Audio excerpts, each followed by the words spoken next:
tous, c'est Seraf, j'espère que vous allez bien, moi ça va super.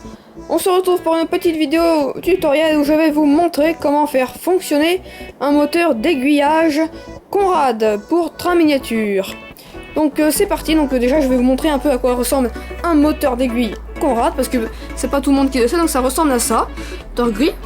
Donc il bouge comme ça, hein, donc c'est cette partie qui bouge et qui ressort là, comme ça, hein, vous avez compris, hein, voilà. Il y a 6 fils qui sortent de ce moteur, donc je vais vous expliquer. Il y a 2 fils marrons que vous voyez ici. C'est les 2 fils qui vont aller sur l'interrupteur pour envoyer les choses d'un côté pour que ça bouge, soit de l'autre côté. Le fil rouge qui va donc à l'alimentation au générateur. Et après, donc, il y a le fil jaune et les 2 fils bleus qui sont des fils supplémentaires. Je ne connais pas par cœur, c'est écrit sur la notice. Mais pour moi, ça ne me sert pas pour l'instant. Ce ne sont que des bonus. Si vous voulez par exemple indiquer la position de vos aiguilles grâce à des LED sur votre TCO, ça peut, par exemple, ces fils peuvent vous servir à ça. Mais moi, je ne m'en sers pas. Donc, comme vous pouvez voir déjà, j'ai réalisé un TCO comme ça. Enfin, ma deuxième partie de TCO. Donc la première partie que j'avais déjà fait la présentation, c'est celle-ci. Et là, j'ai la deuxième partie. Donc c'est un caisson en bois, hein, avec en dessous, je vous montre un trou pour laisser passer le fil. Donc là, il y en a qu'un, mais après il y en aura plus. Voilà. Donc j'ai mis des charnières, ça c'est l'interrupteur pour contrôler les moteurs d'aiguille que je n'ai pas encore installé. Mais je voulais d'abord faire cette présentation de moteur d'aiguille. Ah, vous l'avez vu, je pense. Je vais relier à pour vous montrer, je vais relier un interrupteur au hasard, donc c'est celui-là. Donc je vais d'abord vous expliquer comment j'ai branché, puis après je vous montrerai comment on fait.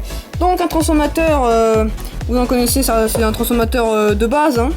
Donc avec ce côté, donc ces 2 vis, ça marche avec ça, c'est pour faire avancer un train. Et ces 2 côtés, ça c'est pour tout ce qui est autre chose, donc comme pour les aiguillages. C'est pour ça que les 2 fils sont branchés dessus. Donc il y a un des fils d'ici qui va sur le fil rouge, comme je vous avais dit, du moteur. Et l'autre fil va, donc là il passe par les interrupteurs, mais il va sur ce fil, donc la borne du milieu de l'interrupteur qui contrôle l'aiguillage, oui ici, le moteur de l'aiguillage.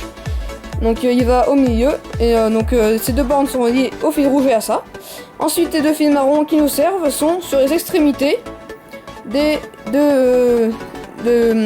je perds mes mots, voilà, c'est les extrémités de l'interrupteur. Interrupteur qui est celui-là, hein. Et donc du coup, quand je bouge celui-là, vous entendez sûrement, le moteur bouge. Et ben voilà, c'était une petite vidéo rapide, mais sûrement qui va vous plaire et qui peut aider certains qui ne savent pas comment marche un moteur d'aiguille. Moi j'espère que ce petit tutoriel vous aura plu. Je vous dis à la prochaine pour de nouvelles vidéos et salut tout le monde!